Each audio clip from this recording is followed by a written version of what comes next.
Hey, ça cartonne les amis, je l'espère pour vous en tout cas. Bienvenue, re-bienvenue à toutes et à tous dans une nouvelle partie consacrée aux 3 ans de mon long métrage hommage sur Roger Rabbit. On ne perd pas plus de temps. La dernière fois, je vous avais abordé le segment des acteurs, des interprètes, pour ensuite faire la transition vers les toons, à savoir les personnages auxquels ces derniers donnent la réplique. Et on observe déjà un fort accord lorsque je décide de faire la transition carnet de notes,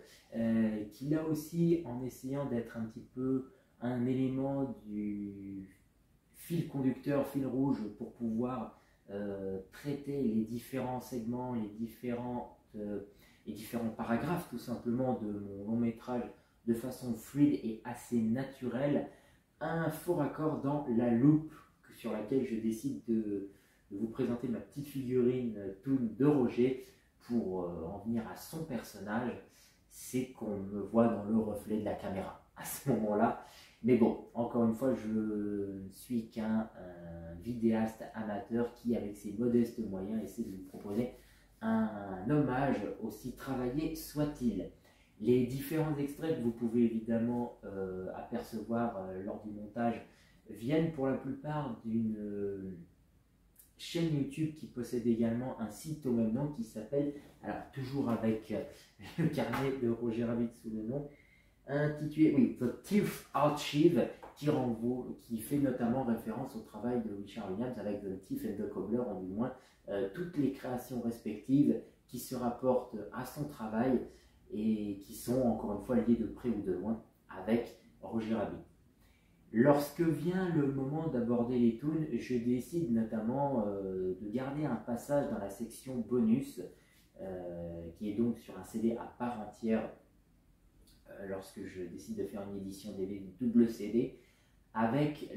l'artiste, donc l'animateur d'antan qui est Bob Clampett,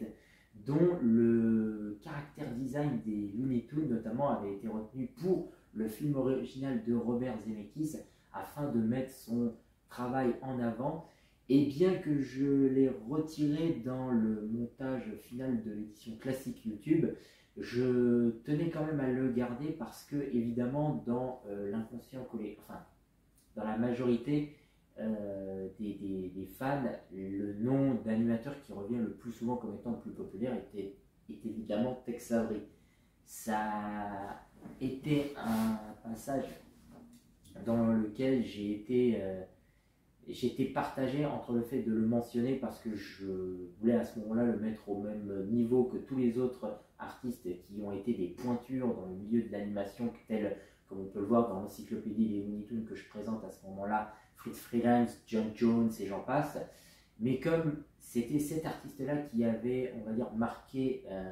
c'était son style qui avait été particulièrement marquant et retenu pour la cohérence graphique des Looney Tunes, je trouvais qu'il était quand même normal de lui rendre hommage et de lui rendre ses lettres de noblesse, comme on dit.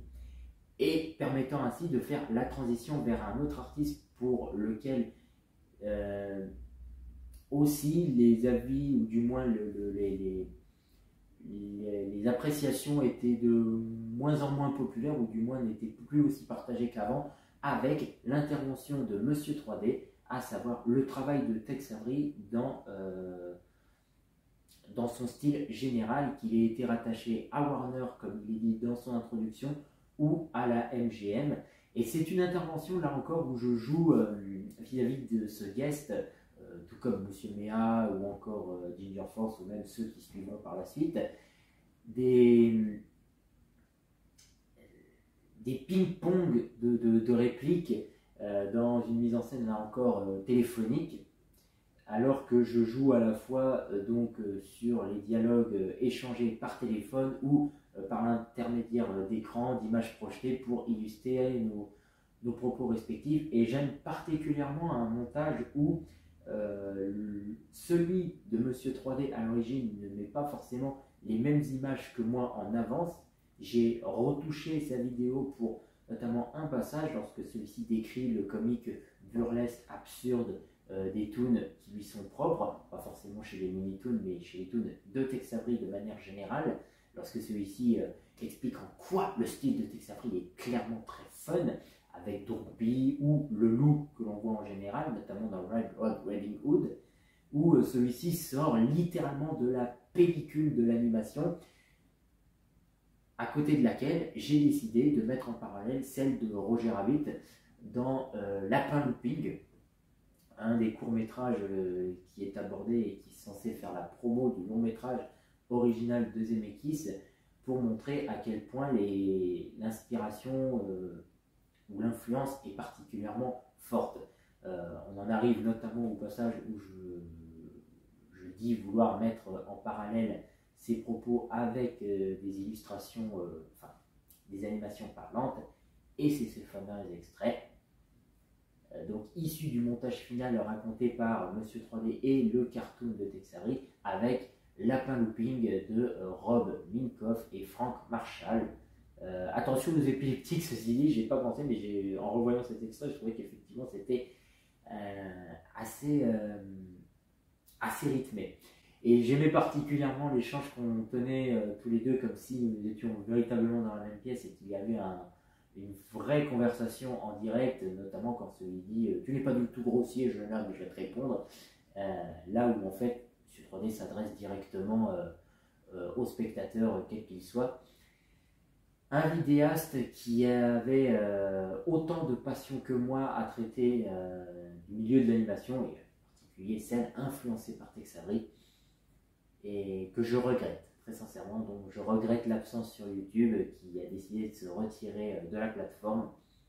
mais que j'espère un de ces quatre retrouver, ou avec lequel avoir à nouveau des échanges aussi passionnés, et pourquoi pas avec d'autres vidéastes amis communs comme Akin de Akinfin, vers qui je reviendrai sans doute dans une prochaine partie. Je sais pas si je suis le mieux placé pour parler de Roger Rabbit parce que c'est un film que j'ai dû voir une fois quand j'étais gamin et j'en ai quasiment aucun souvenir. Et c'est sur ces mots que je conclurai celle-ci. Je vous remercie d'avoir regardé cette vidéo jusqu'au bout et je vous dis à la prochaine. Bye!